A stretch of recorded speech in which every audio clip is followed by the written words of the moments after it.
Hello, and welcome to the Sunshine Sound Podcast with your host, Christine Matthias. It's very strange that, to me, nothing gets any kind of context unless you put a kick on it. Because you could have arpeggios playing all over the place. And I remember somebody at Open Oscillator was just droning out, man. They were playing these arpeggios and messing with filters and things, and somebody from the bar section just screamed out, "Drop the motherfucking beat!" Because they were just like hungry for it. Just give me something to jump on, you know? Hey everyone, welcome to episode number 5 of the Sunshine Sound Podcast. Can I just tell you how much I love doing this podcast? I don't even remember where I came up with this crazy idea, but I'm so glad that I did because it's been a ton of fun and I feel really privileged to be able to spend time with such creative and interesting and inspiring people. So in today's podcast, you're going to hear more about Open Oscillator. So you might remember from my very first episode with Jeff, he's the host and co-founder of that bi-monthly open mic for electronic music. And today's guest is a regular performer, and he shares more about that experience at Open Oscillator and kind of the magic of that event. So you're also going to hear what it's like to spend over 20 years playing in a top 40 cover band, making that transition to electronic music, and also working as a musician in live theater.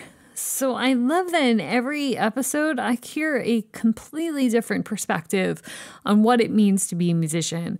And we all have these really unique experiences that I didn't even know about these people until I get to sit down and interview them. So this is a great one, and I hope you enjoy. Okay, so in the studio today, I have Ken Santillan, also known as GrooveSquatch. And Ken is one of my favorite performers at Open Oscillator, so I'm really happy to have him here today. Well, thank you so much. Oh, sure. So tell us about GrooveSquatch. Like, where did that name come from, and what is GrooveSquatch? I went into the first Open Oscillator, and Jeff is sitting there with the sign-up sheet. You know, shake hands. Okay, well, what's your name? Ken. He says, okay, well, do you have, like, a name? I'm like, it's Ken. He's like, oh, okay. So he writes it down, and I do my thing, and come to the next Open Oscillator, walk in, same thing. Jeff's got a list. What's your name? Ken. Do you have, like, a name? And I was like, it's Ken. I don't, what do you mean? So he writes it down. And then the third time I go in there, the sign-up sheet's on a table somewhere. So I go up to him. He's like, yeah, sheet's over there. So I go up to the sheet and I see Denim Robot and Pretty Howtown and all these hip, cool names. So I thought, well, I want a cool name. So I had been up in Seattle for work, and in the airport there's a Sasquatch themed restaurant and stuff, so I had that in my head, so I just put GrooveSquatch. It's perfect. Yeah. And then when he introduced me, he's like, who's next? GrooveSquatch, who's that? I said, oh, it's me, Ken. So he introduced me as Ken again. Oh, man. Like, dude, I'm GrooveSquatch now, man. Ken is dead. Right? Yeah. So how long ago was that you started using that name? I don't remember. Yeah. A couple of years, I guess. Mm-hmm.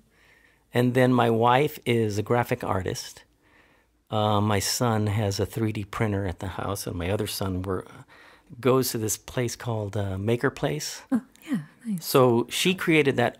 Actually, yeah, she created this artwork, and she gave the files to my sons, and one of them made the coasters, the wooden coasters. Yeah, we have one of those. Yeah, did Very the little cool. GrooveSquatch Army Man. You know, came up with the keyboard on the thing, and then he made me these little leather patches. So suddenly I've got merch and everything just like that. Yeah, that's great. So it was just to be cool like you guys. Sure. Just to be in. So how long have you been, like, how did you find out about Open Oscillator, and when did you start? I think I went on Meetup. Okay, yeah. And originally met all these guys at the Kava Lounge. I think that's when John Noble was doing Fully Patched. I don't know if you guys were in it then, but no, is that the same? Is that Pretty Howtown? Same guy? Yeah. Yeah, and we did that a couple times, and then we were all standing outside once, and one of the guys mentioned that I should go to Open Oscillator, so I looked into that, and then ever since then I've been going. Nice. Is that where you started performing? Or performing with as GrooveSquatch? Yeah, by myself and stuff. Yeah. I mean, I've been in cover, I started back in my day and just full on top 40 club dance bands, you know what I mean? Just unapologetic, playing the hits. And this was a long time. I mean, we had to fake our IDs to get in this local club. But I tell you, we played 4 nights a week, a month at a time. Wow. So we're just chugging away, and I tell you, about 3 weeks in, man, your band's tight. You know what I mean? Everybody just, you know what's coming next, and it's top 40. And I think you become a better player. I don't want to be elitist or anything, but I think people that come out of that, instead of like a blues dude who, I play the blues, you can't pull them out of that and park them into a top 40 band because, if it's Donna Summer or, this is how old I am. But if it's, Stray Cats and Donna Summer and play that funky music, White Boy, then that's what you're playing. You know what I mean? And you got to get the feel right. If you're playing disco, or if you're playing funk or rock, or because if you don't get that feel right, then people can tell that something's not right. You've seen bands up there playing, and they're starting this tune. You're like, what is that? And they start singing the lyrics, and you think, that's not how that song stopped. That doesn't sound right.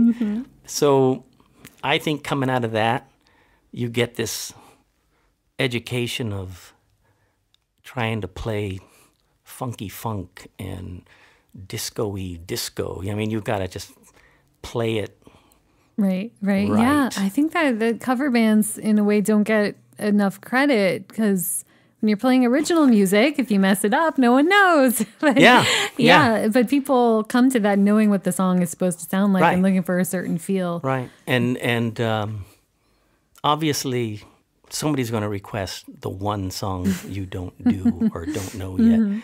But for the most part, I mean, we had about 7 or 8 guys in there. We had full horns and everything, singers, and it was pretty good for a while. I mean, we were chugging away at it pretty good. I mean, there's good things. Also, to show how old I am, they had wet T-shirt contest on Wednesdays.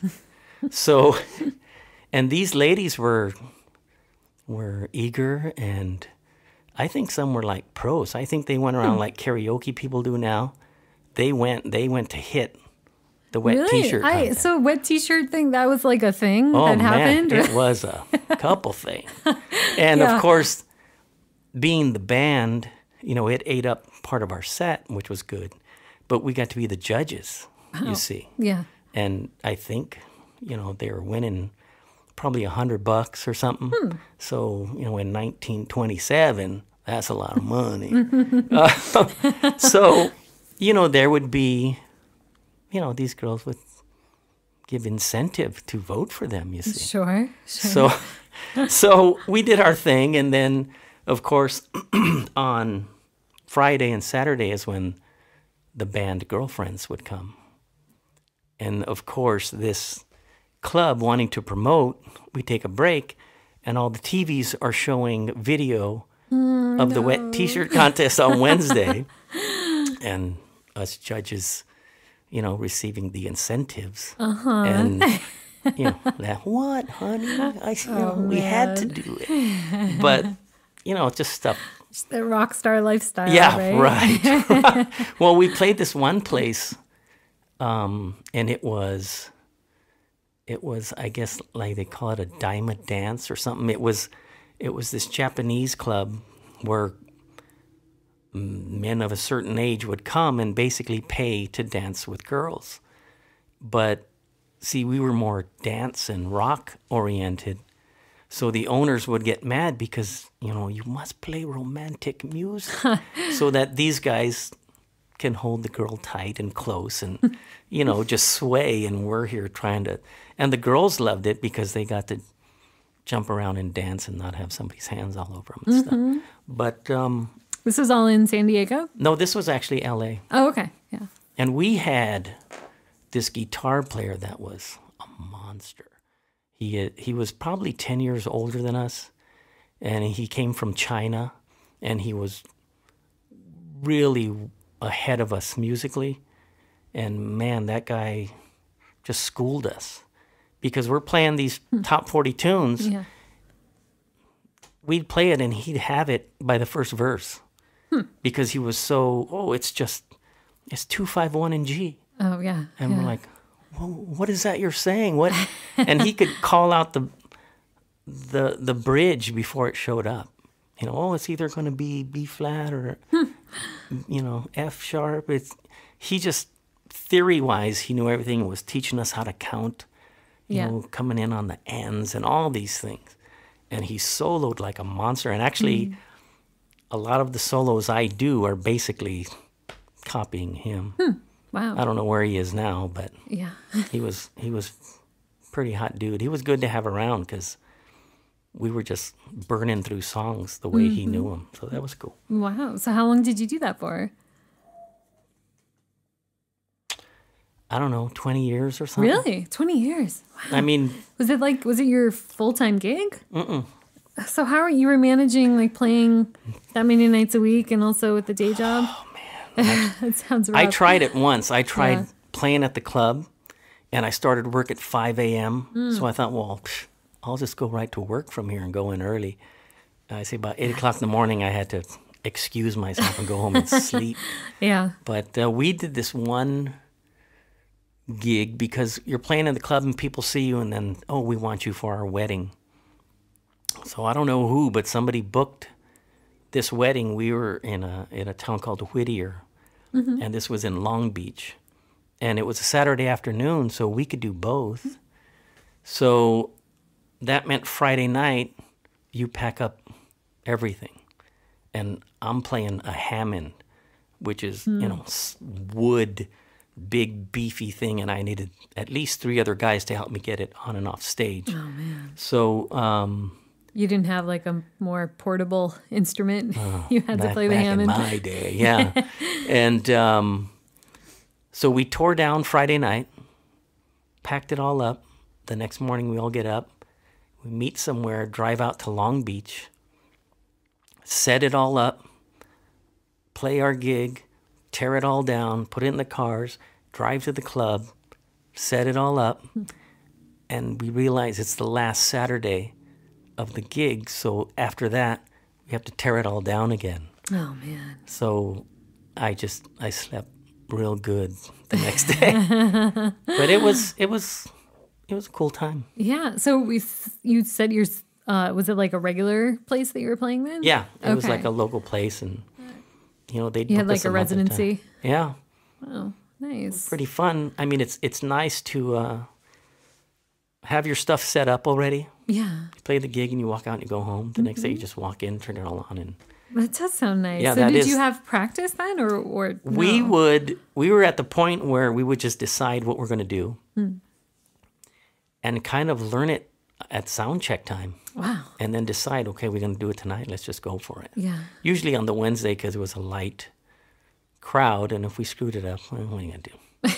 Yeah. Sure.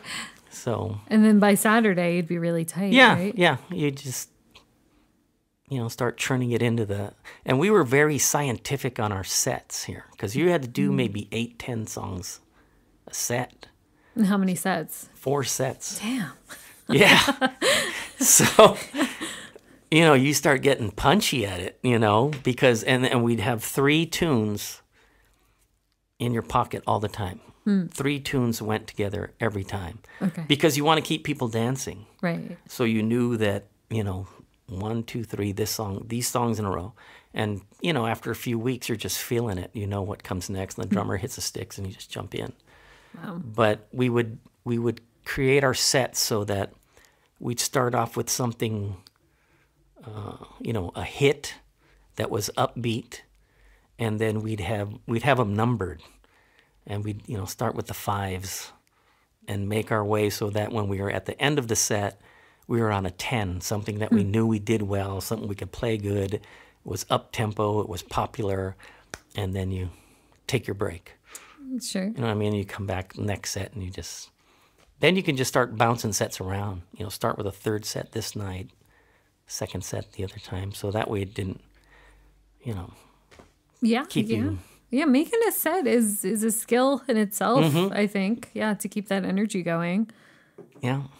Yeah. So all covers at this time. Did you have any kind of, or anyone in the band have any inclination to do original music? Nah. Yeah, you're just Not really. I mean, you know, I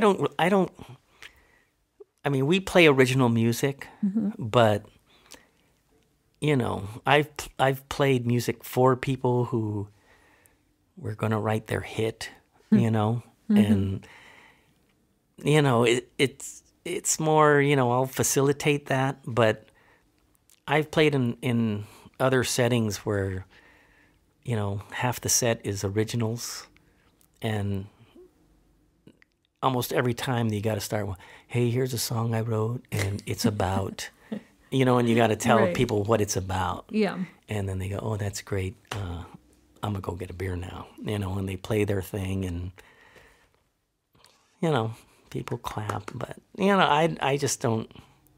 I know. It's challenging. Because, you know, I don't really care anymore for the verse, chorus, solo thing. That's why I like this Open Oscillator stuff, and and just letting music just play, and even computer wise, when I came down here to San Diego, I didn't play for years, and I just went on to Craigslist and found a band that was playing, and went out and played with them for a couple of years. Same thing. Cover top 40 band stuff, and they had some good gigs though. I mean, we were playing out at Humphreys and Chula Vista Marina pretty regularly. Same thing, no rehearsal. Just here's the set list. It's the same old shit that everybody's playing anyway. You've played it 10 times with other people. Oh, wow. But after a while, I just got so tired of playing for drunk people. I mean, they'd come up and dance right in front of you, and you watch these people walk in all bright-eyed and happy, and they're just circling the drain by the end of the night. You know what I mean? And you're just watching them.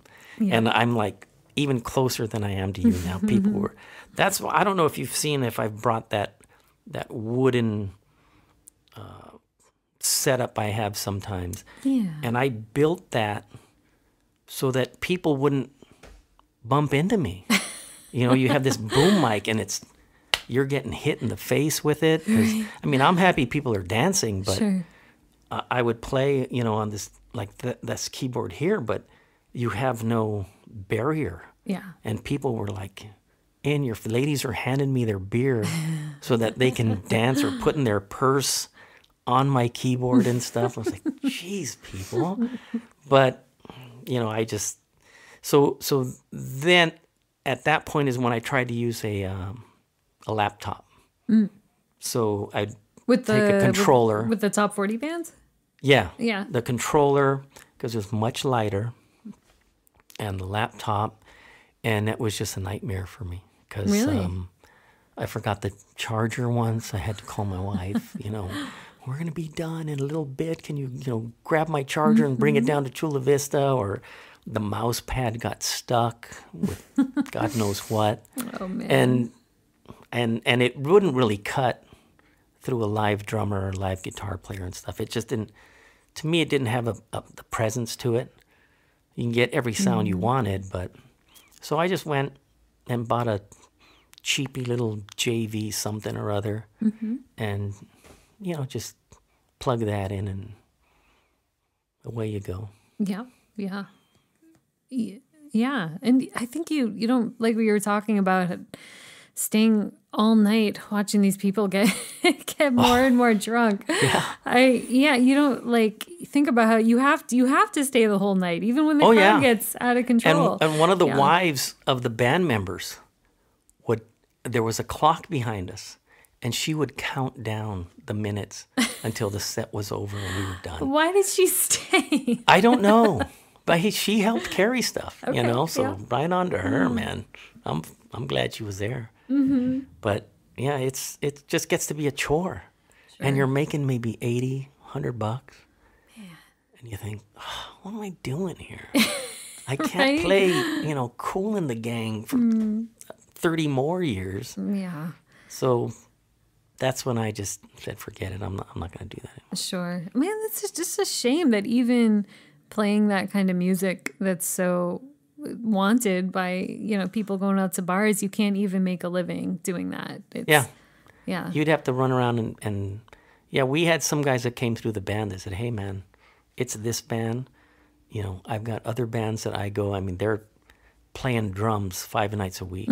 Wow. I was like, man, I don't really, wasn't a priority for me. It was fun and everything. Sure. But, not going to get famous. Yeah. I'd much rather be a successful musician than a famous musician. Mm-hmm. I've played with guys say, hey, man, don't you want to be famous? It's like, no, not really. I don't. I just want to play. And I've had a couple past summers where musically things were pretty good. You'd be driving away from a rehearsal of one thing and someone calls you, can you come down here and do this? And then you're like, yeah, and you're just going around town playing stuff. Sure. And it's nice. You can still get to go home and, watch the 11 o'clock news. Yeah. That's nice. Sure. And especially now with the equipment being lighter and things, you're not carrying an aircraft carrier of a keyboard with you. Right? Yeah. Which now I don't chase, the sound of the strings on this song or the synth part on this or the solo on this, because you would have to find, a synthesizer that did that. You'd be chasing keyboards around town saying, well, I got to sound like the radio, so I've got to play this. And now that you don't need a specific grand piano sound or a Fender Rhodes sound, you just get, a synthesizer and just zone out and make any sound you want. Yeah, exactly. That's what I like for what's happening now. Yeah, so what, how did you make the switch to the music that you're making now with GrooveSquatch? The Squatch. The tunes. Squatch. I don't know. I started getting into the software thing because I didn't need to perform with a band. Everything was in your headphones or something. And you start getting off into crazier and crazier sounds. But then you're in that hell of, well, now I got to get this VST and I want, you start chasing that, native instruments. I have stock in them practically. I would, all that stuff. Yeah. And then I went online and I bought a Mofo X4. And, it's got presets, but, there's no grand piano on it. There's no, there's just sounds. So you start just messing with that. And then you don't have to, on my laptop, I have years of the greatest sonic journeys ever, man. But you never go back to them. Right, yeah. So that's when I decided I'm not going to save anything. I'm just going to play stuff. And I like it. And if it's good enough, then I'll try to recreate it again at another time. Instead of, I'm going to save that. And it sits there for years and you come back and know, that's kind of crap now. And at the time it was the best thing ever. Yeah. So I just got away from saving things and just started making whatever came out, and now it's chasing Open Oscillator. Well, when that show, I've got nothing for Open Oscillator. What am I going to do, you know? Yeah. But, I mean, for me, you know, pretty much Open Oscillator is all I got. Not really. I mean, there's other things I do throughout the year musically. Sure. But I just like the whole idea of it. I'm just glad that, you know, that Jeff and Dan and those guys, it's just a cool little scene there. No, it's great. And you don't need to like hustle for the gig. It's just there. Yeah. Like you just show up. Yeah. And everybody is real accepting. I mean, there was some wild stuff going on there. Oh, yeah. And I try to get people to come and just tell them, you have no idea what's going on out there. and the other thing is you don't know who's in there. I mean, there could be some really crazy ass cool people in there that, you know, you can't just discount somebody because he had a bad night or something. Right. I mean, I've seen just about everybody throw their hands up at their stuff. Yeah. I was just like, I don't know, happened to man. us. It got away from me. Something's going on. Yeah. I see you. Just cut it, man. I don't know where we're at. Yeah. That's the other thing I don't like about playing to laptops. Oh, because you start that It's a train, risk. man. Yeah. If you don't catch it, then Right. you throw your hands up. Exactly. Look And at it's hard to diagnose on the spot. It's like you're playing guitar, a string breaks, you see what happens. Yeah. It's like your laptop just stops. Yeah, Like yeah. I don't know. It looks like everybody's checking their email, you know. But I mean, that Open Oscillator, I mean, they accept everything. Yeah. And for a while, I was like, "Come on, man, enough iPhones and laptops." But some people put that stuff down and just, man, they make some wild stuff. Mm-hmm. I like Tim K. Mm-hmm. You know, he practically pulls the stuff out of his pockets, puts those two little boxes down, and it's just wild stuff, man. So It's really cool. yeah, Yeah. I'm glad it's out there. Yeah. So you sent me one of your tracks. So this one is that called, one is what was it called? the Righteous Dude. Yeah, I really like this one. So let's take a pause right here and take a listen to that track.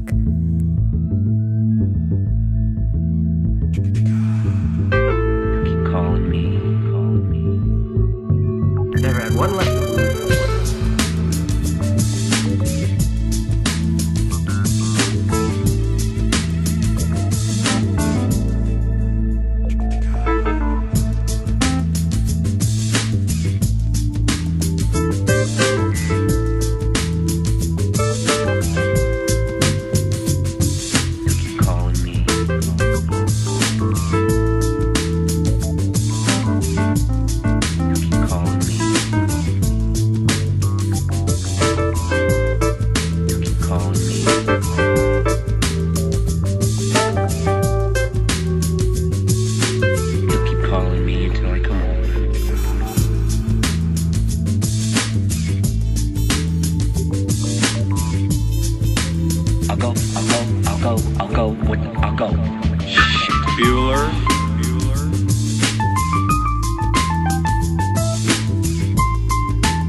Bueller.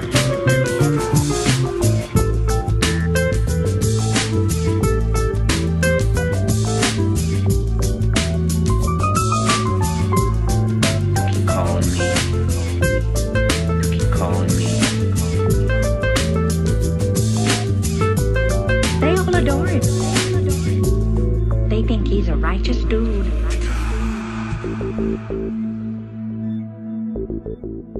And we're back. I love that track. I love the whole Ferris Bueller snippets from it, right? Yeah. Yes. That was made using Sony Acid.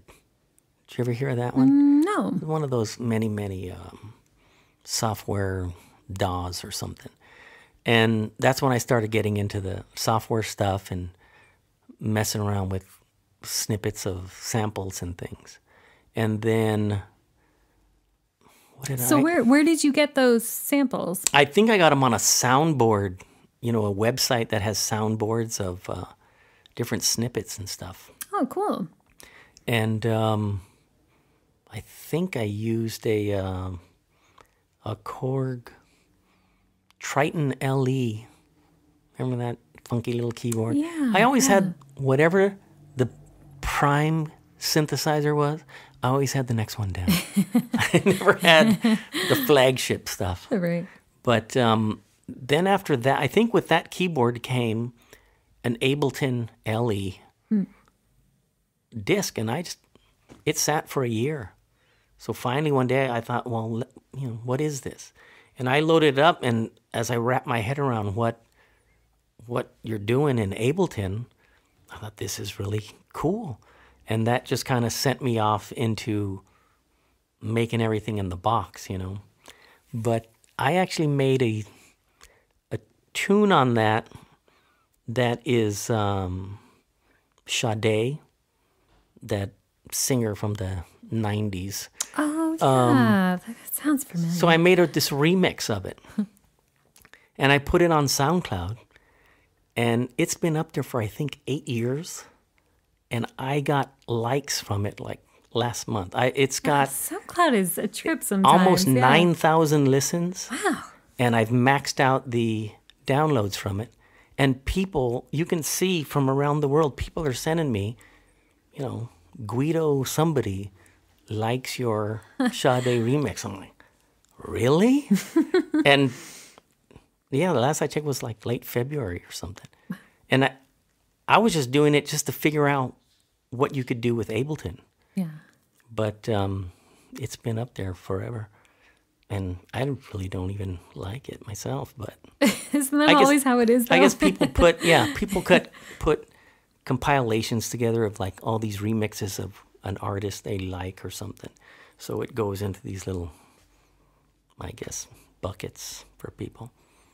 But after that, I got tired of saving things and coming back to them and updating software and things crashing. And so that's when I moved over to the hardware stuff. Okay, because that's when you come to Open Oscillator now, you don't have a laptop. So what is your setup like? I don't exactly know what it Fortunately is. for me, I have... The main one I use is the K Oscillator, just to capture the audio. But like I say, fortunately, I have a Novation Mini Nova, a Dave Smith Mofo, and a Virus keyboard. But they're not set up together. I never use them together. They're always, one goes under the bed, one goes in the case, and I play one of them. Okay. And usually that will lead me up to like an Open Oscillator, and I'll take that one. And then when that's done, I come home and I leave it in the case and I pull out the other one and just kind of explore that one and then maybe use that one the next time. And basically just rotate them around. And honestly, for the most, I don't know, some people are analog only or virtual analogs. And for the most part, from what I could hear, they're all pretty close. Yeah. You know. I think it's just I think your own personal preference, especially in like we talked about, when not wanting to rely on a laptop. Yeah. Yeah, I can understand that. Have you had any problems live with your gear? Yeah. Yeah. On I think it was some kind of open oscillator showcase or something where you got more time than normal. So I did take a couple things, and I'm doing my thing, and suddenly nothing syncs.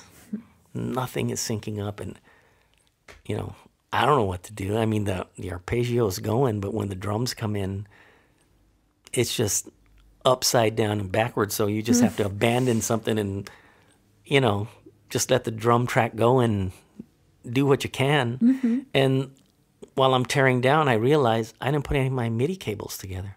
So there was no clock going anywhere. That's why nothing's. But, who's going to know? No. Yeah. It's a very forgiving crowd, too. Yeah. And I think that's some of the fun parts is when things get away from people. I mean, everyone's done it. I've seen Luis, Delta Sign, just, fuck it. He's, things just get away. And I've seen John just shout out, I'm going to reboot right now.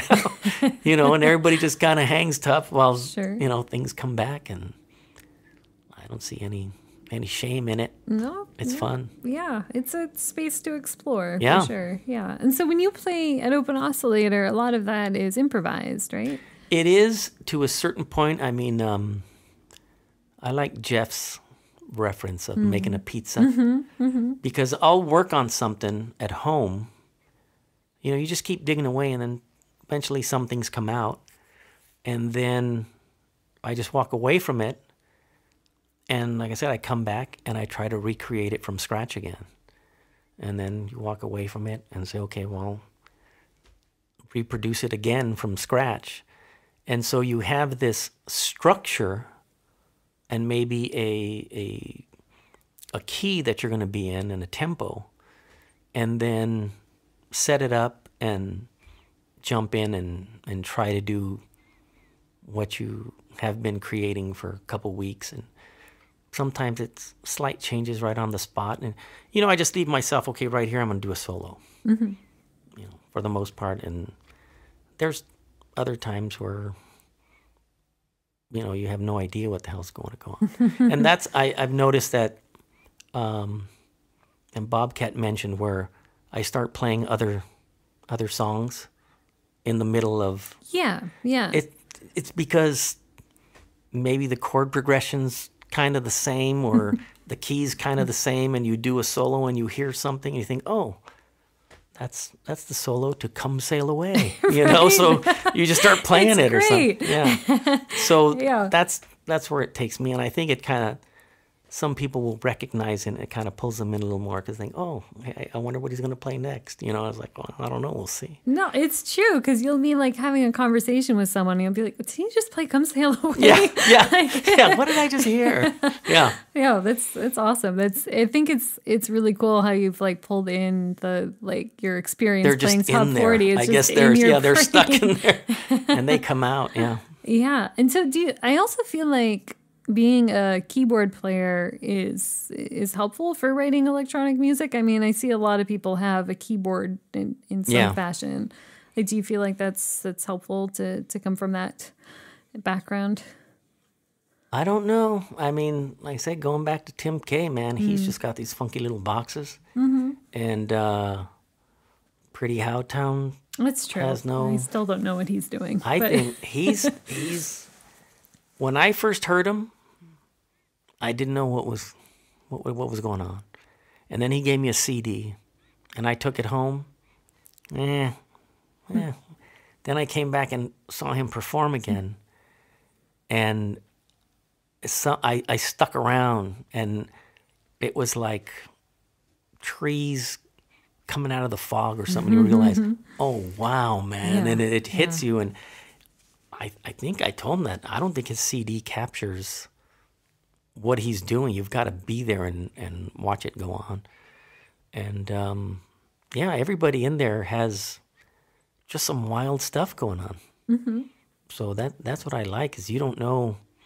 You see people throwing out, toys and stuff. Yeah. And homemade things, and you don't know you don't know who you're messing with in there. Because, I mean, you know, somebody could go on to do something great. Or, you know, there's some people that are, you know, Malu. She plays the violin. Oh, She yeah. rarely plays Open Oscillator, though, but she plays other places, and she's very, very busy artist, you know. And, you know, like I say, you're in this group of people, and you don't know who you're rubbing shoulders with. And it's just this nice little soup in there. It's true. Yeah, That's I like cool. it. Yeah. Do you think that you want to take GrooveSquatch anywhere else? Like, would you want to do like a full set with that? Yeah, with the right people. I mean, even we did one of those gear swaps. There's all these little offshoots that Right, have coming yeah. out. It's more the meetup group than just Open Oscillator. Oh yeah. But I think me and Luis Delta Sign, I think we had a drum track going, or he was playing something, and I was playing bass lines with him, and it was kind of a cool little thing that we just did right on a tabletop right there. So there's fun to be had, because I know he had a we called it Cinco de Modular out at his little place there on Ocean. Oh yeah. And yeah, it was like a room about this big. And you got 2 or 3 other people in there, and you're just putting down stuff, and that can get pretty good too. It's enhanced a little with aromas, but you can get some pretty cool things going on with people. Nice. Yeah. So you've had some other interesting music projects. Like I remember, what was that thing you were telling us about with is it like a holiday? Oh thing yeah, throughout the year? the theater stuff. Yeah. Through that top 40 band I was with, the guitar player was part of this. It's called La Pastorella, and it's a Christmas play. And I didn't realize it, but I entered it in maybe its 24th year or something. I think it's the longest running Christmas program in San Diego. So when I caught them, they were out at the Lyceum, and that was about 14 shows or something. And it starts off, you know, sweaty people in a rec room, you know, down National City. And I didn't know what was going on. All I knew was, here, play this music, read your cues.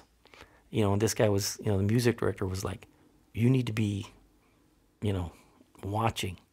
And if the director says something, write it down. So it's just this simple, crazy, weird music. But you have this group of people, about 30 or 40 people, and you're just kind of chugging away at something. And bit by bit it comes together, and then the costumes come in, and then you move into the theater, and lighting comes in, and makeup, and sound effects, and suddenly you're in the middle of it. You know what I mean? And there's you know, it's downtown, it's Christmas time, you're out in Horton Plaza, and you know, you're walking through the crowd, and you go into the dark theater, and there's you know, 300 seats or something, and you see people come walking in, and you know, they have no idea what's in store for them, but you know everything. But the thing about that is you have to play it on cue and play it right one time. You don't get to stop and do it over.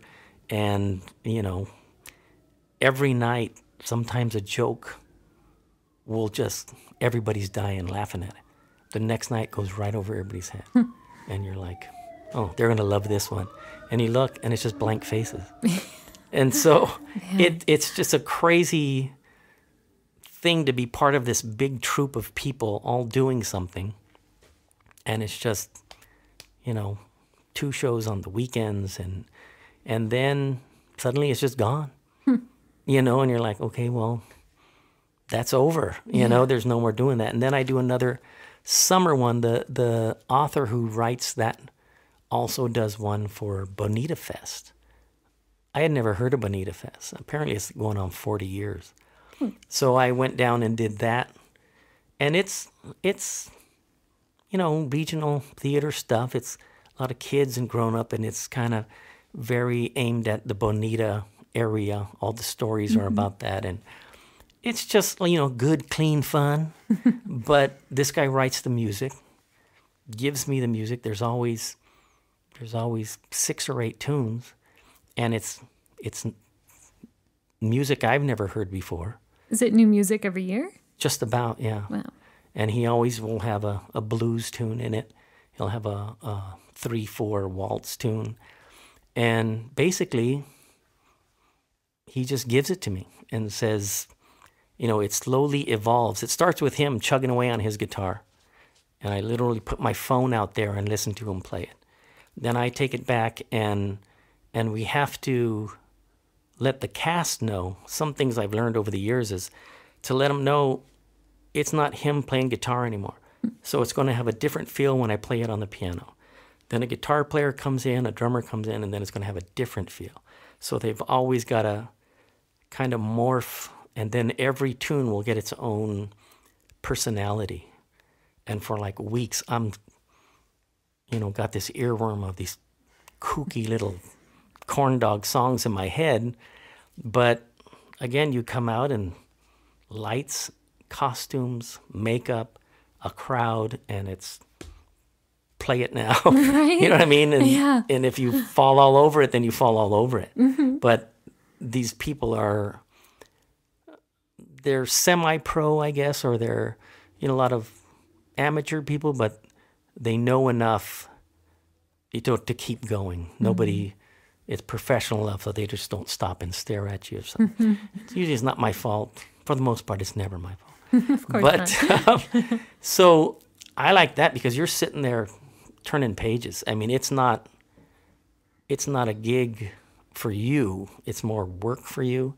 But you've got your notes, and if you lose track of where they're at, and guys over my shoulder, what's next? What's next? Dude, here it is. This is what's coming. What key is that in? It's like, all these whispers are going on. But I like it because it's just, it's not top 40. Nobody's drunk. And it's music I didn't write it, but I've never heard it before. But it's enough that it becomes some of mine. He gives me enough leeway to take it and kind of morph it. And he'll say, can you Elton John this part? And there's times where the guy who wrote the music and the play is sitting next to me, and I'm nervous because I've got to play his music in his face. Wow. And he's like, I'm just glad you're here, man. I'm nervous too. But that's pretty much my musical year right there. Gotcha. Yeah. So out of all the stuff that you've done, what has been your favorite? Like Open Oscillator, Top 40, this theater stuff? I think the theater stuff. Yeah. Yeah. That's cool. But I do like the Open Oscillator stuff. I mean, I play just about every single day just to make some kind of noise come out. Do you record or just play? No, Just play keyboards? Yeah. Yeah. The synthesizers and just, it's very strange that to me nothing gets any kind of context unless you put a kick on it. Because you can have arpeggios playing all over the place. And I remember somebody at Open Oscillator was just droning out, man. They were playing these arpeggios and messing with filters and things, and somebody from the bar section just screamed out, drop the motherfucking beat! Because they were just like hungry for it. Just give me something to jump on, And that's the way I see it, is that nothing really has a context to it until you put some kind of rhythm behind it that you can latch on to. Sure. Yeah. Yeah. So do you put it on a drum loop like an Ableton, or what? No, I use Electribe for the beats. And then the K Oscillator has some beats in it, but yeah, I'll just put something down, and then really just the Virus TI synth has a lot of arpeggios on it. So I'll just let that play and tweak and It's like the Pretty Howtown stuff. Eventually, something comes out of the weeds there and starts catching your ear, and you latch on to little snippets here and there. I'll even do it while me and my wife are folding laundry. And every now and then she'll walk over and tweak a filter or something. And I'll say, "Did you change that?" Yeah. She has no idea what she's doing. It's nice background music. Yeah, cool. So if someone wants to listen to some of your music, where can they find you? I have it on the SoundCloud. A lot of it is more short snippets of things that were more like demos of styles. Mm-hmm. And then there's some full-length things that I've done for years ago and stuff. And that's GrooveSquatch? Yeah, my name, Ken Santillan, and /GrooveSquatch. Cool. Nice. And then are you going to play the next Open Oscillator? I don't know when it is. I think so. Well, it's every couple months. Yeah. I had to travel this time, so I didn't make it. Sure. It's probably next month. I don't know. Yeah. Oh, where are we? April? Yeah. Yeah, probably in May. Yeah. Cool. All right. Well, thanks for coming to the studio. Thanks a lot for asking. Yeah. Sure. All right. Thank you for listening to episode number 5 of the Sunshine Sound podcast. If you like what you heard, you can find more episodes at sunshinesoundcenter.org. You can also subscribe on iTunes and give us a rating, or if you have any feedback for me or want to recommend any guests or anything, you can contact me at Christine with the C at sunshinesoundcenter.org. Finally, I just want to give another thank you to Tommy Bobcat for help with the audio engineering and also for providing that sweet theme music. So that's all I have for you today. Have a good one. I'll talk to you again soon.